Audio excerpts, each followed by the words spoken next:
Volume 7 C71. Arriving at the next town on horseback that evening, Zeshi and Layali nevertheless took the precaution of raising their hoods so that they would not be observed by those who passed them by as anything else but mother and child on horseback and riding with husband and father. And with Brain's hood down and his obvious humanity, nobody thought to question the other two. However, he didn't take them straight to the nearest inn, instead they went past it. "Just wait here," Brain said as he dismounted after their horses came to a stop. "Zeshi. What's he doing?" Layali asked with a furrowing of her little golden brow. I don't know," Zeshi asked. Brain, for his part, after dismounting his horse, ventured into a nearby alley. The buildings were of relatively inexpensive wood, but treated to be weather-resistant, and with thick straw bales bound together and secured to sloped rooftops to ward off the rain and hold in the heat. A low rumble ran over the sky above, suggesting that was more necessary than Zeshi initially believed. She heard the clinking noise of Brain's pouch containing his stolen goods, and she was reminded again of those whose lives she may have ended. A tiny sliver of hope clung stubbornly to her heart. "Please be okay. I never had a brother. I hope I didn't get one, just to get him killed right away." She thought about whom they'd have sent after him, if she were still around. Clementine was an easy guess, but rumor had it that she was dead. Senna, maybe. He's weaker than I am, but still the strongest of the others. Wait, he vacations around Ikari, hunting there. And this would be that time of year. Her heart crashed. There aren't many who could defeat him. She cursed her naivete and clung tighter to the reins while she listened to Brain's hushed voice from just out of sight. "This is all I've got, Tooms, and I can't get more. It's worth twice what I'm asking. You can move this easy and make a hefty profit," Brain said to the vicious runt of a man in filthy cloth. "Ya goin' soft, Brain," the hunchbacked little man said between toothless lips. "Too soft, you got more, I seen 'em. Themes is girls, thus always got value." Brain dumped the clatter of stolen plates, forks, and knives as the first drops of rain began to fall and land on their heads. "Don't say that," Brain said. "It is an order. It was not a request." He stuck out his hand. "You've fenced a lot, and you know I bring you good stuff. What I gave you last time had to be more than the rest of what your Riastais rejects brought in for the whole month. Just shut up, take the stuff, and give me the coin so I can beat the rain. Or, come on. You sound like you need the money, since things tightened up in the north. Ain't much traffic here but the occasional runaway slave. How about I give you what you're asking, just give up the small one up there. Had a guy come through here not that long ago, looking for one about that size. Bet if I send word, he'll come back for a pickup." The hunchback rubbed his hands together. "What was his name?" Brain asked. His eyes went very narrow, and he kicked aside the stolen goods, which clattered against the wall. The weasel's tongue licked his own lips several times. Sarah something, Bait. Sarah Bait, friend of yours. Friend of hers? The weasel winked and leaned to the right to peek around the corner where Layali sat. "Sarah Bait?" Brain asked himself and answered instantly, "Yes." He just suggested selling my Layali to Sarah Bait? He saw only white in his own eyes, like the flash of sun piercing the dark and striking his pupils. His fist lashed out and hit the hunchback in the gut. The fence went sailing back into the corner of the wall, cracking through the wood and tumbling head over heels until he was stopped by crashing into several stacked barrels which toppled over and shattered. Brain, however, was on him before the hunchback could ask or even understand what was happening. A snarl of animal fury on Brain's face, his fist rose and fell, and bone after bone crunched and cracked. The rain began to fall harder, and within seconds, the hunchback ceased to move. "Shit," Brain said, and spat down at the filth at his feet. A few scattered stolen goods were carried along, and now the pieces littered the path of the hunchback's beating. The glob of spit landed on the hunchback's face just below his eye, running slowly down into the muck of the alley, its passing accelerated by the slowly increasing pace of the rain that was now soaking Brain's hair and threatening to get worse. "I need to get her out of the rain," he muttered, and then crouching down, he lifted the brown cloak and snatched the coin purse away from the hunchback's belt. "You should have just taken the stuff, Tooms," he mumbled and rose to his feet above the corpse. "A deal's a deal though, the trash I brought is yours, maybe your corpse can use it. But I'm through." Brain turned around and walked back the way he'd come, A roll of thunder ran louder overhead just as he emerged from the alley again and found two expectant faces turned toward him. "Brain? Are you?" Layali asked before he interjected. "I'm fine, I was just ending an old partnership on bad terms, I suppose they'd be. Or good, depending on the way you think about it," he said and tossed the coin purse into the air, and snatched it out again so that they could hear the jingle just before the thunder rumbled again. "Come on, we'll stay at the inn tonight, and head out in the morning," Brain said, taking his horse at the reins, and leading it toward the small building not far away. "Okay. Yes, that would be nice. I don't like the rain," Layali said, and when lightning cracked across the sky, she flinched visibly. "Or lightning. I hate it. Please. Let's hurry," she said with a constant darting stare at the darkening sky. She put her hands over the girl's ears and said, "You won't hear a thing, I promise." Then she pressed down, and Layali relaxed, not hearing another sound as Brain took Zesh's horse by the reins as well, and guided them both back toward the inn. Volume 7 C72. "Is this how I do it?" Ainz asked, glancing at the Holy Queen as he tried to settle his son just right into his arms. The little thing was small, squishy, and so delicate that Ainz felt a terror in his heart that no enemy in the New World had ever given to him. "I'll break him," he told himself as his heart palpitated in his chest, but to his relief, the Holy Queen with a patient and slow touch, helped him move his arms and hands just a little. "Good, like that, now relax. He won't bite, and he won't break from just being held," Kalka said, and then leaned back against the bulging cushion of the couch.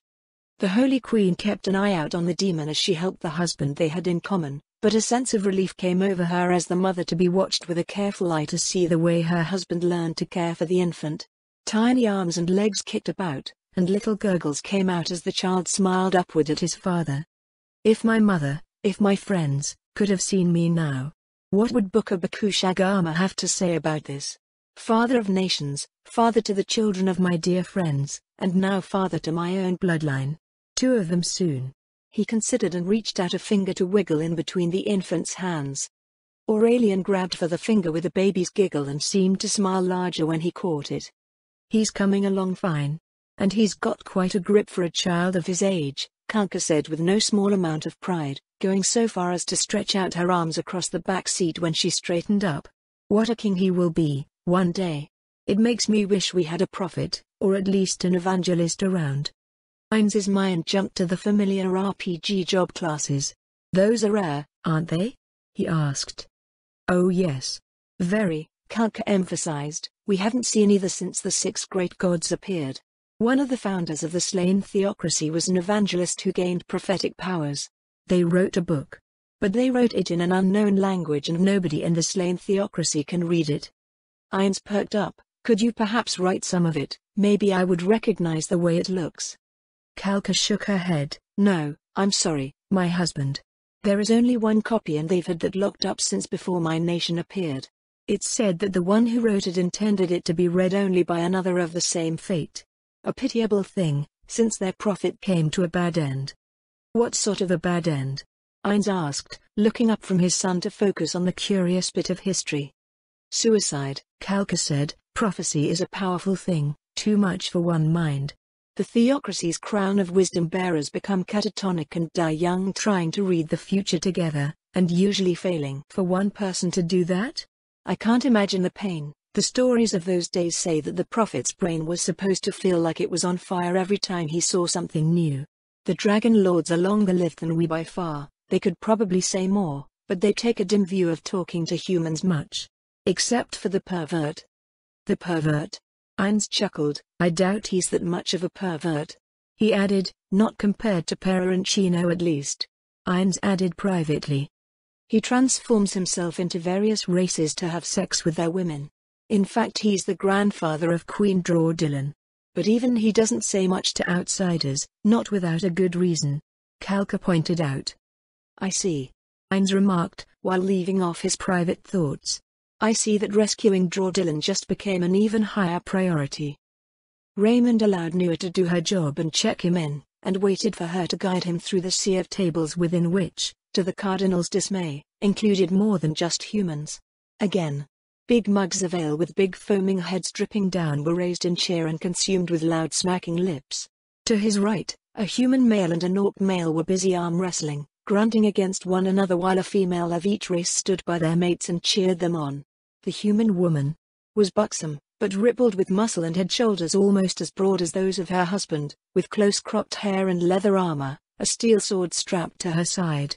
The orc female might have been a green-skinned sister, with large tusks and deep-set eyes. They pumped their fists and cheered on the competitors.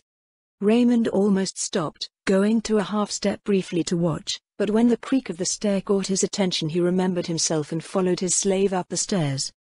Nua walked with the steady trudge of those for whom time meant nothing, just one more step, but it carried her forward to the landing and then up the second flight until she was moving along the length of the second-floor hallway.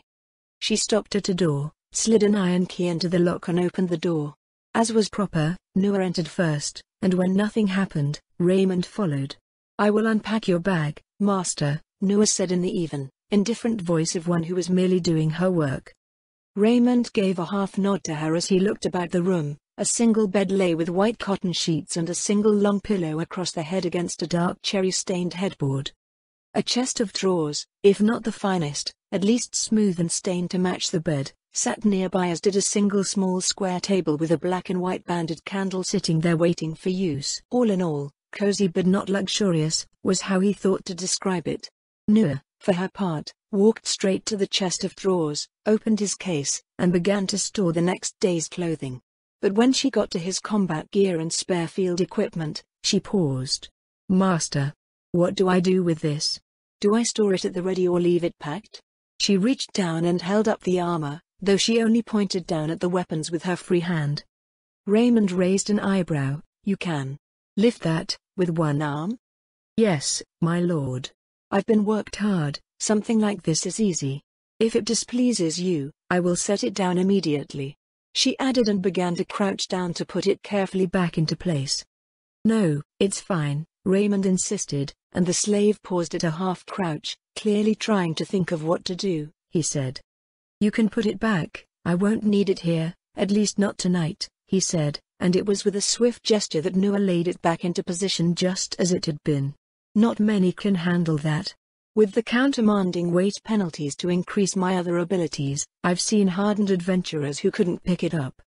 She closed up the case and then slid it beneath the bed, then closed the drawer too, before going in front of him and kneeling again with her head bowed.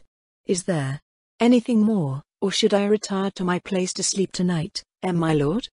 Raymond understood what she was asking, but a puzzlement struck him that, thanks to his curious and inquisitive nature, had him looking around the room again as if he'd missed something. "Where? There is no other room." She studied his face for longer than was comfortable, her sky-blue eyes seeming to search every whisker of his brown beard. "Is my master joking, again?" "No," Raymond answered and scratched his head. "It seems a normal enough question." "Has my lord never traveled with one of us before?" Nua asked. She spoke with a slow, metered intonation, her eyes still searching over his face for any hint of anger or taunting from down where she knelt. "No, I haven't," Raymond answered with a shake of his head. "Then, master, I will be sleeping outside, underneath the carriage. If you have no intention of ascertaining my compliance, then I will return to sleep outside," Nua replied, her face unchanging and betrayed no hint of neither happiness nor unhappiness. If she were a gambler, she would be the best. Raymond considered, then added, "When was the last time you ate something?" "Yesterday, my lord, before coming to drive your carriage," Nua answered. Her belly rumbled, but she ignored it as if it hadn't. Raymond frowned deeply. "You should have said something. Why didn't you?" "It's not my place, master. Your comrade ensured I understood I would be attending to a cardinal, one of the pinnacles of human authority. If you wish me to starve, I starve. Eat, I eat. What you command me to do, I do. You are the chosen of the gods. I am two-legged sheep," as he put it. Raymond drew his fingers over his beard and let out a sigh. That does sound like something he would say. His scripture always was that way. Raymond muttered while he absently looked away from the kneeling elf. Her hair was nearly shorn to the scalp, a thing he'd seen before, but couldn't quite place, but it was also a fresh cut. "So, I suppose that means he is responsible for your hair? Raymond guessed. Knew about her head, and without thinking, she reached up to touch it. It is as you say, master. It was much longer before he put me to the test. I see. Raymond replied, a faint hint of disquiet nestled itself at home in his gut. My comrade is more firm than I'm more formal. He is the product of his scripture. I come from the black, we're stronger, and more flexible. If you're hungry, say something. If you have food and you're hungry, just eat. Nua looked at him again. You won't punish me for that, my lord? No.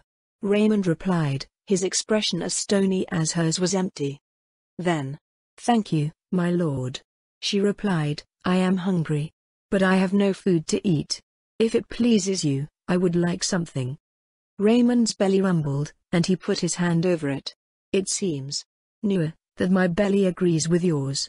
She didn't laugh, and his attempt at it died on his lips. He cleared his throat and said, I'd rather not wait for you to bring me anything. Come with me. Yes, master, she said, and when he exited the room, she followed.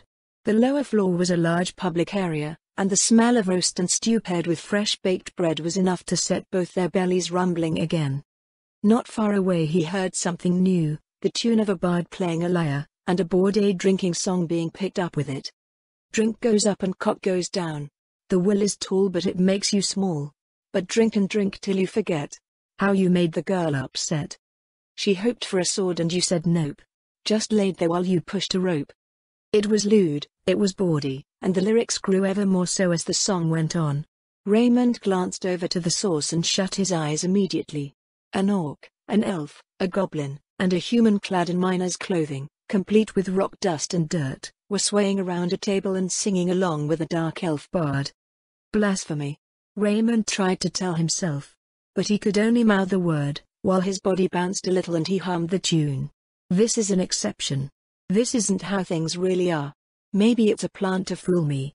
There's only one road. The Dragonid could have collaborated with the Allfather to stage this for my benefit, knowing I would be here. He told himself, not opening his eyes until he felt a hand on his shoulder. Forgive the noise. A soft, lilting woman's voice said. He looked up to see a pregnant dark elf with a radiant smile on her face. They're a noisy lot, but good-hearted and they won't cause any trouble. They've been on this kick about dwarven drinking songs ever since they came back from the mountain with pockets full of silver to spend. I see. They worked with the dwarves, did they? Raymond asked, a twinge of curiosity coming out in the way he darted his eyes from them to the elf woman. They did. The dwarves are short of labor still, so they've been paying more than usual to help expand and meet the demand for ore. Well, so those lot say. I'd rather stay away from the mountains personally. Now, The pregnant elf looked from him to where Nua stood stiff and silent. Can I get something for you and your wife? Nua and Raymond gasped deeply at the same moment. She's not my wife, he paused, doubting that the truth would go over well. I'm his servant, driving his carriage. Nua explained in his stead. Oh, I'm sorry, I didn't mean to presume. It's just that a lot of couples travel this way now that the roads are safe again. The elf woman said, a little blush on her face. Before Raymond or Nua could respond to offer forgiveness, a burly human with short-sleeved brown shirt laced up to the neck and the white apron wrapped around his waist appeared at the dark elf's side and put an arm protectively around her. Chatting up the guests again, love? He asked and leaned down to kiss her cheek. Just a little, honey, just a little. The dark elf woman said with a touch of aplomb and a slightly deeper blush that turned her cheeks a more mild shade of pink than before. They had a few questions is all. Oh, she looked at Raymond and knew and put a hand on the man's chest. This is my husband, he cooks here, all that food you smell, that's his masterful work. It smells marvelous, Raymond said as he felt his body go numb. He glanced at Nua out of the corner of his eye. She still stood stiff as a statue, her face neutral. But he could feel her uncertainty in the way she glanced down at him again and again. Each time the question was clear. Will saying the wrong thing lead to pain? So she was choosing to say nothing. We'll have 2 bowls of rabbit stew and a side of bread, and your strongest bottle of wine to go, and 2 ales, he said, and when his belly rumbled he had the perfect excuse to be rid of them.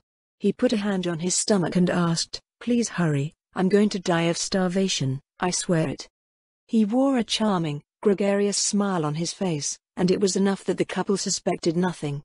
"Course, this is our place after all, and nobody leaves here hungry, or stays hungry here for long.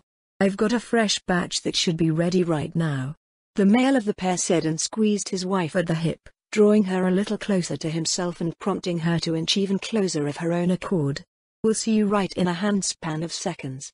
Come along, love." Let the man spend time with his servant. Only his servant, Noah said before the misunderstanding could repeat itself. "Oh, right. I just assumed," he said, until Raymond hand-waved it away. "A common mistake," Raymond added. "Now, how about that stew?" he asked again, and the couple turned around to return to their duties. When they were gone, Raymond focused his attention on Noah. "Sit. And when the food comes, just eat." "Yes, my lord," she replied, and sat in silence to stare down at the wooden table, her hands in her lap when she was seated, though she shifted about with some discomfort. "You can talk," Raymond said. "It feels awkward for you to just sit there staring at the table while we wait." "What would it please you to hear, my lord?" Nu asked, and Raymond let out yet another sigh. "How many more of those will I have in me before we get to our winter?" he wondered. "Just whatever," he answered. "If you'd rather not say anything, then just stare at the table." "Thank you, master," Nu answered and resumed staring down at the table. The dark elf waitress returned to the table just as another song started up nearby, one even bawdier than the last. "Bugger off ye lads, ye won't be getting laid. And the sooner ye go home, the sooner we get paid. Is something the matter?" the dark elf asked as she laid a big wooden bowl in front of them both, along with a platter with a long piece of fresh-baked bread between them. She looked with concern at Noah, and then at Raymond again. "No, it's just been a long journey," he said, then added, "but one more thing, she neglected to get a room for herself." "Do you have another?" Raymond asked. The dark elf's pearl-white teeth showed when she smiled at the question. "Yes, we do have one more room open. She'll be by to collect the key to it after we're done eating," Raymond said, and ignored the stunned look on Noah's face that briefly broke through the neutral mask. "It will be ready, enjoy the food," the woman said and sashayed away with a spring in her step, and when they were undisturbed at their table, Noah sat looking down at the stew as Raymond reached for the bread. "Am I? This isn't a trick?" Nu asked.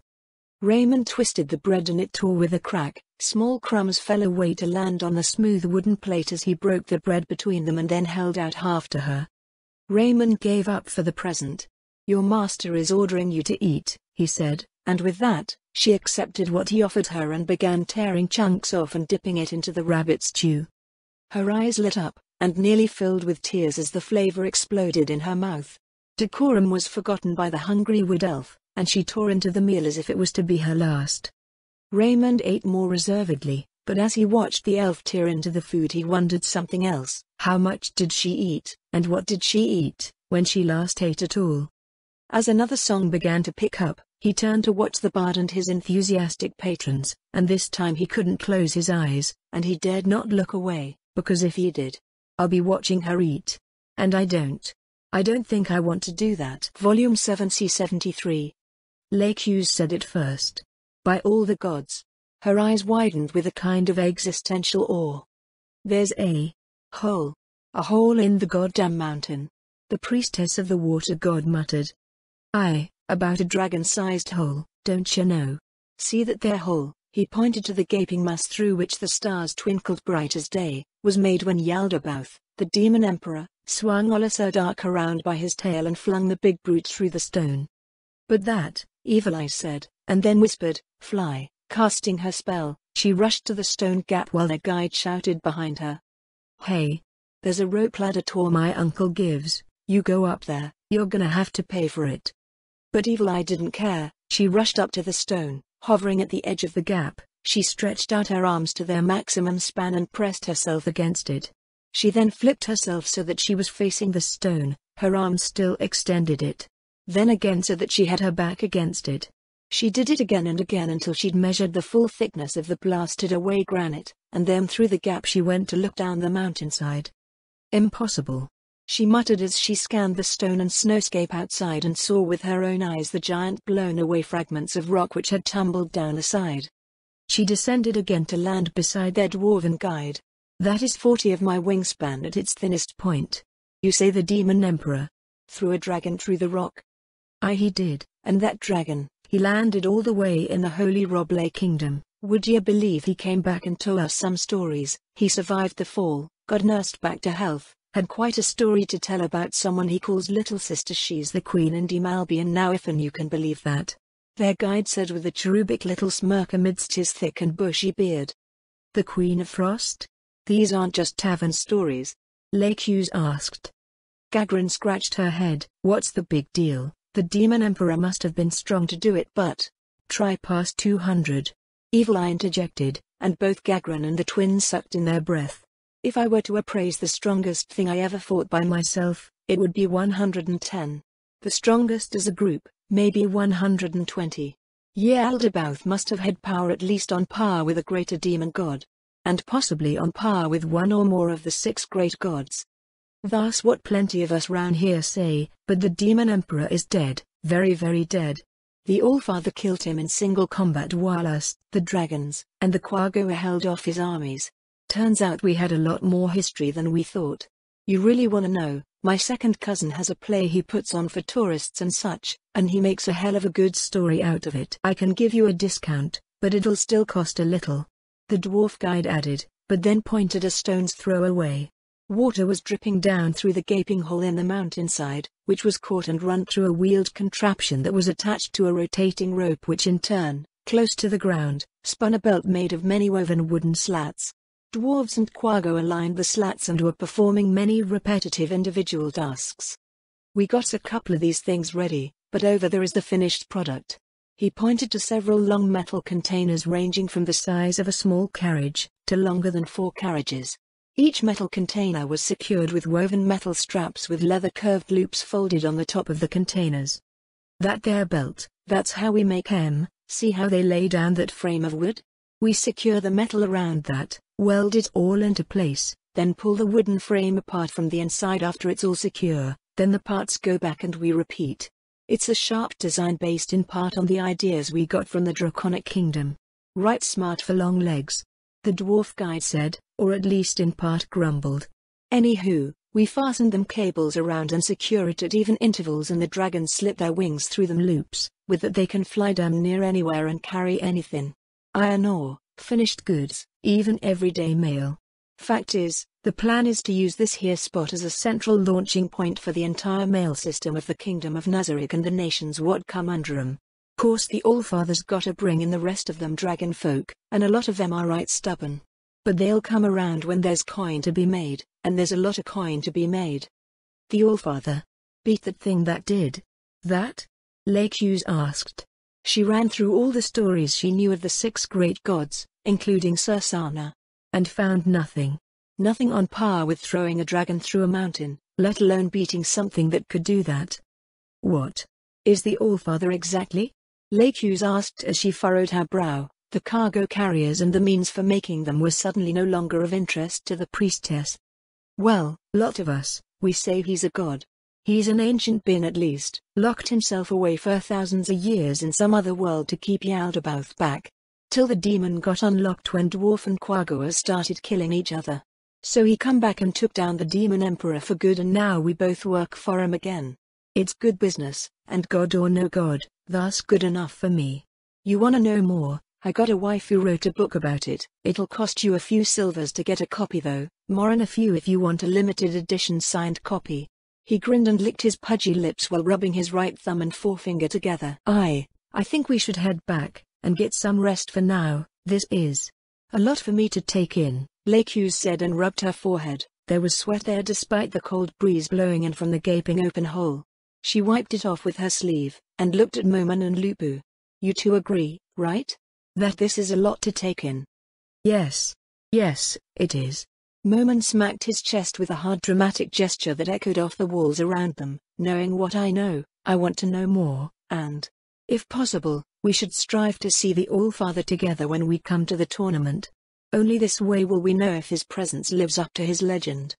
Evil Eye inched closer, practically leaning on Momen before she found, to her annoyance, a smug-looking loop who had put herself in the way just in the nick of time. Yes. Yes, We must know. Perhaps he has some way to suppress the curse of my sword before it drowns me in its desire for bloodshed, Lake Hughes said with equal drama, slapping her palm around the hilt of her blade. I keep telling you, you dizzy bitch, I do not want your soul. What am I supposed to do with it anyway? I'm a damn sword. Put the pointy end into the other guy, or use the edge of me to cut them in half, and I'm happy. Just please. Please stop being such a tunibio. The sword cried out, despairing in her mind. Lies.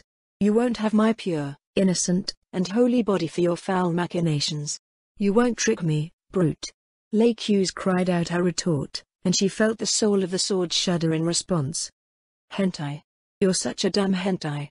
The sword cried out, and then fell silent. Lake Hughes gave a deep sigh of relief and wiped sweat from her brow again. I've fought him off again. But to suppress him forever. Maybe the Allfather has a way? We'll find out when we get there. For now, Master Dwarf, take us to our rooms. Gagran interjected with haste, her eyes darting back and forth between Momen, Evil Eye, and Lake Hughes. Great, 3 drama queens. How have we lasted this long? She wondered, and they followed their guide back the way they came. Volume 7C74.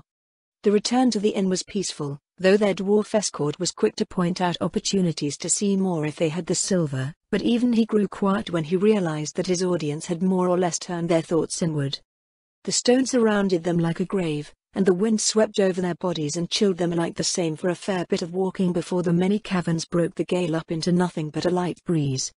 The inn itself was a functional, square building with steps carved into the side of itself. Like the rest of the buildings under the mountain, the building was carved out of the stone therein, and so was rooted to the spot.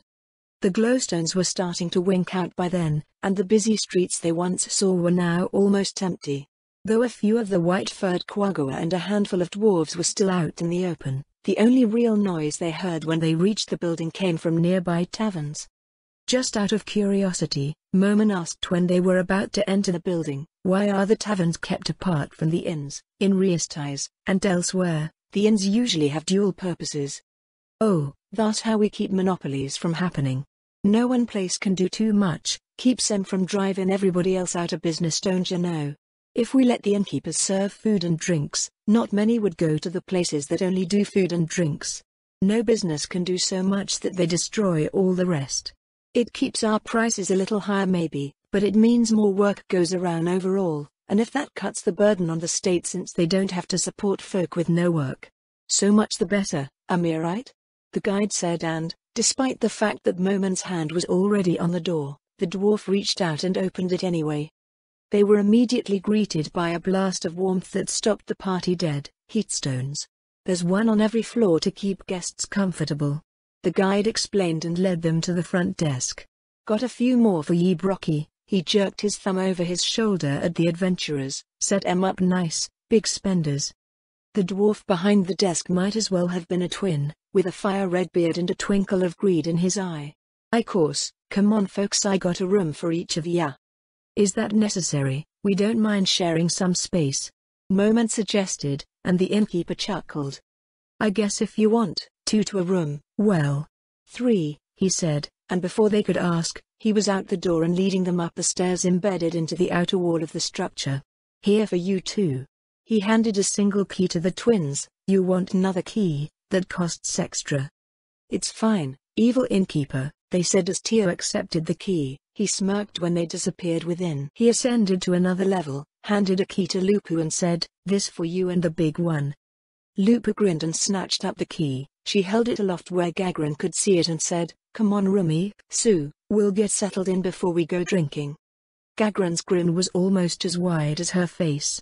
You read my mind, she said as they entered the room. The innkeeper ascended one more floor. Now, this one here has got a bed big enough for you two and your daughter. Here. The stone is right thick, lots of privacy, but maybe send the wee one down to one of the others as a sitter, eh? There's no privacy inside the room. He gestured to the masked evil eye. Also, there's still only one key still, less you pay extra, but if you do, Don't let your little girl wander around. We're not far from the gorge and she might fall in if she gets too close. I'm not their daughter, Evil Eye gasped. I'm an adult. The dwarf rubbed his fiery beard and looked her up and down. You sure? I thought human children were about our size and you. I'm an adult, Evil Eye snapped and stomped her foot. Not convincing, he muttered. Don't mind our daughter, Moman said, we shall take the room. Evil Eye's mouth dropped open at Moman's words, but he only accepted the key, opened the door, and went in with a blushing Evil Eye and Lakey's following on his heels. The innkeeper left them alone, and the little vampire slumped with a defeated sigh. Short girl problems, she muttered. It was easier to simply go with it, Moman said. You and Lakey's may take one bed, I will take the other. Lakey's blush began to fade, and for once she envied Evil Eye her mask. For a moment I wondered about your intentions, Moman, she said with a little sly laugh. I've heard of what happens between male and female adventurers who journey together. Sometimes they reach distant destinations with more people than they started with. Evil Eye's red face deepened behind her mask at Lakey's attempt at humor, and to his credit, Moman chose to laugh at it despite the blonde priestess's awkward delivery. I suppose that is why you formed an all-female party? Moman asked, and Lakey's looked him up and down as he sat himself on the bed and rested his arms on his knees. Part of it. Women and men in dire situations. Things happen, passions run hot. The Greed Kings supposedly destroyed each other fighting over the one woman in their number. So, generally, we avoid mixing too much. Adventurers. We run more independently, they're harder to control, and things can get out of hand with people like that. Lakey's explained, and when she sat on the bed nearby she said, I am surprised you and Lupin never had anything happen between each other. She is more like a little sister than anything else. Moman explained with a shake of his head. Nothing like that would ever happen with her. So, no plans to settle down. You're one of the great lords of Riestais. Don't you intend to marry, establish a dynasty, anything like that? Lakey's teased him, and Moman smirked, while Evil Eye sat silent. A rush of gratitude came over her for her sister's innocent questions which often plagued Evil Eye's own mind. I have met court ladies. They lack fire, passion. I wouldn't choose to marry someone with whom I had so little in common. Moman answered, no more than you would, I assume. Lakey's chuckled. You've looked into me, have you? She asked. Of course, if we are to work together, we should know something of one another. You're the child of a noble house, joined the priesthood and abandoned marriage talks to become an adventurer. Settling down into a life with a dull lord whose biggest adventure is watching a hound tear a fox to pieces. It doesn't suit you. No, it doesn't. Lakey's replied and flopped herself backward on the bed, and when Evil Eye sat beside her, she without thinking, reached up to pat the short woman's back. But the priesthood alone would have given me an exemption for marriage if I wanted it. I chose to adventure because, when I was a girl, I was touring our holdings when I saw a group of adventurers for the first time. They were quite a band, at least in my young mind. They just killed a vampire. It was plaguing our lands, it had killed several of our young women and it was trying to use those women's undead bodies as minions to turn young men. A death spiral was the goal. To turn a whole village. Adventurers protected my people. Not the priests, not soldiers, not even my father. Adventurers. I saw one of the survivors they rescued from the vampire's lair. Hollow-eyed, hopeless, body streaked with blood.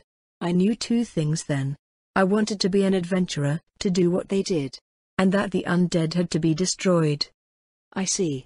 But what of undead that are not evil? Moman asked, and Lakey's shot straight up and stared at him with almost disbelieving eyes. That can't be real. Skeletons and zombies are like natural disasters. Brainless destroyers. The smarter undead, liches, vampires, they harbor hatred for the living. They're like animals that have gone rabid and have to be put down.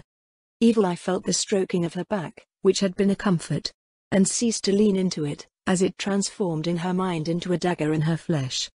Liches. I know what you speak of, but intelligent undead do not have to be so compelled. I have heard stories of undead living openly in the kingdom of Nazarick. They work, live normal, if more nocturnal, lives, and accept only what is given willingly, Moman said, and Lakey's looked down at the floor. I'd have to see that to believe it, but even so, they're predators. The god of water demanded their destruction in every story that I know. Landfall, one of the greatest villains of old, destroyed so many lives before she was brought down. When I was little and started chasing hero stories, I often imagined myself as one of the heroes on the quest to finally slay her, driving a sword into her heart and saving the people. A good vampire?